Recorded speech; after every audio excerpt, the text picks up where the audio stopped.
किसान आंदोलन आज 18वें दिन भी जारी रहा, लेकिन सबसे दिलचस्प बात यह है कि आज भी किसानों के जो मंसूबे हैं वो कम होते नजर नहीं आ रहे हैं। लगातार किसानों का जो मनोबल है वो बढ़ता ही नजर आ रहा है। आलम यह है कि राजस्थान की हम बात करें, मध्य प्रदेश, गुजरात, उत्तर प्रदेश, हरियाणा, पंजाब की हम बात करें, अभी भी भारी संख्या में किसान लगातार दिल्ली कूच की तरफ बढ़ते हुए नजर आ रहे हैं। और साथ में जो किसान पहले से वहां मौजूद हैं, बारिश के बावजूद भी लगातार डटे हुए हैं और किसी भी हाल में हिलने का नाम नहीं ले रहे हैं। लेकिन इसी के साथ में आपको बता दें कि 14 दिसंबर है कल, और 14 दिसंबर को अनशन शुरू किया जाएगा। किसान नेताओं ने ऐलान किया था कि वो लोग अनशन रखेंगे, लेकिन इसी के साथ में अब जो बाकी के किसान नेता हैं और जो समर्थक हैं, जो लगातार किसान हैं, जो लोग इस आंदोलन में हिस्सा लेने के लिए नहीं पहुंच पा रहे हैं, वो लोग भी अपने घरों से इस अनशन में हिस्सा लेंगे। यानी कि वो लोग एक दिन का उपवास रखेंगे। लेकिन इसी के साथ में दिल्ली के मुख्यमंत्री अरविंद केजरीवाल ने भी एक दिन के उपवास का ऐलान किया है और साथ में यह भी कहा है कि आम आदमी पार्टी के जितने भी नेता हैं, जितने भी मंत्री हैं, सांसद हैं,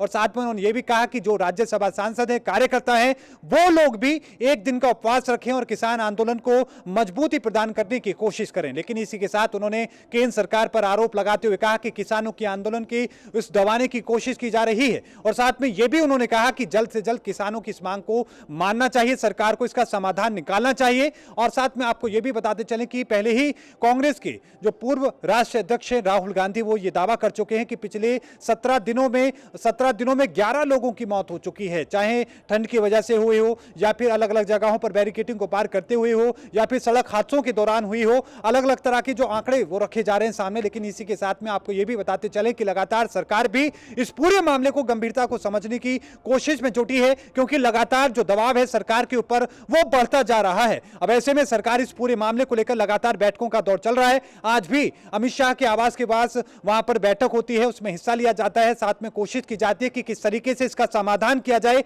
लेकिन अभी भी सरकार की तरफ से कोई ऐसी स्पष्ट रूप से बात नहीं कही गई है जिससे यह देखकर अंदाजा लगाया जा सके कि किसानों को लेकर सरकार कोई बड़ी रणनीति बना रही है। लेकिन साथ में आपको यह भी बताते चले कि आज उत्तराखंड से कुछ किसान संगठन वहां पर पहुंचे थे कृषि मंत्री से मुलाकात करने के लिए, और कृषि मंत्री ने उनका सभी का आभार व्यक्त किया। और साथ में आपको यह भी बताते चले कि हरियाणा के कुछ किसान संगठन हैं, उन्होंने भी अपना समर्थन इस बिल को दिया है। यानी कि दो धड़े अब सामने नजर आ रहे हैं।